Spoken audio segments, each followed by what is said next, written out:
Hi there! Welcome back to our course. In the previous section, we mentioned 4 stages in the process of cultural adaptation.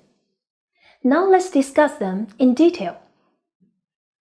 The honeymoon is the first phase of intercultural adaptation. In this stage, we are fascinated by all the new things we encounter in the host culture. We love the food, the scenery, and the people, and we are interested in seeing and doing as much as possible. We are still viewing the new environment from our own cultural perspective, just like tourists. That's why this stage is also referred to as the tourist phase. Our curiosity in this stage often provides us with a feeling of excitement when we detect similarities and differences between the home culture and the new culture. We tend to neglect differences and keep our cultural status and identity by focusing on the similarity between the host culture and our own culture. We usually take positive reaction to stress we felt when encountering cultural differences. This is the stage usually experienced by people who stay only briefly in other cultures, whether for leisure travel or for business. Gradually, however, these positive feelings begin to change. Then we enter the second stage, the crisis period. It is also called the hostility or frustration stage.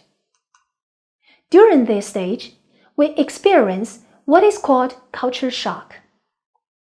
We must directly face the challenges of the new culture on a day-to-day basis.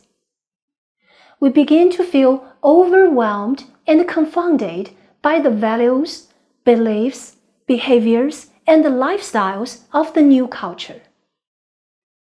Activities that we take for granted suddenly become problems we cannot understand or overcome. For example, a Chinese student in America, Li Ming, experienced a case of mild culture clash the first time he needed medical services in the United States. In China, people pay first and then meet the doctor to get their medication, whereas in the United States, he had to make an appointment with the doctor, receive medical services, and then make his payment. Just this minor difference with the language barrier made Li Ming uncomfortable and homesick. Such problems often lead to a feeling of rejecting or being rejected by the host culture. We increasingly sense that we are different and isolated, and experience a growing sense of disorientation and worry. When we cannot overcome these problems, we will be confronted with severe depression, which will ruin our life in the new environment. The third period is adjustment period. This period is also referred to as the recovery stage. Efforts to cope with the problems in the crisis period gradually provide people with new ways to live in the new culture. During this stage, we eventually realize that the problems are due not to deliberate attempts by the natives, but to a real difference in values, beliefs, and behaviors. Therefore, we develop a positive attitude about solving our problems and actively seek out effective problem-solving and conflict resolution strategies. We begin to learn how to respond and adapt appropriately to the new environment by following the social and cultural norms of the host nation. We also learn to appreciate and respect the new culture, and to develop sensitivity toward cultural differences. Typically, the adjustment phase is slow.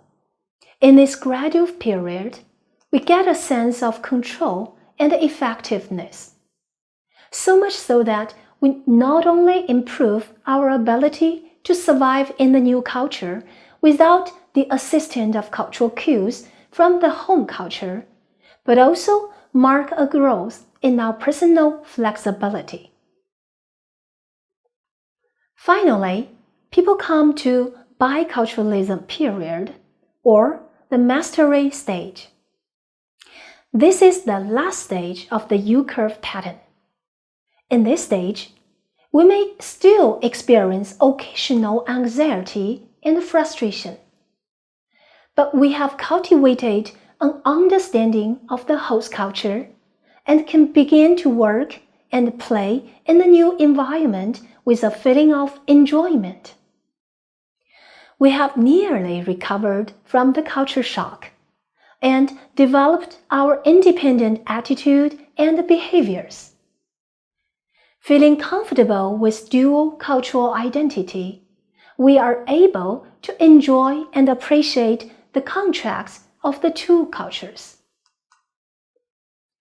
In this stage, we actively engage in the culture with our new problem-solving and conflict resolution tools with some degree of success. We develop a level of competency in communicating with the natives. So, we are healthy psychologically, having a sense of integration with the host culture. After class, you may consult a person from your culture who has been living in another culture for a relatively long period of time. Ask him or her to tell you his or her feelings and experiences when he or she was in that culture.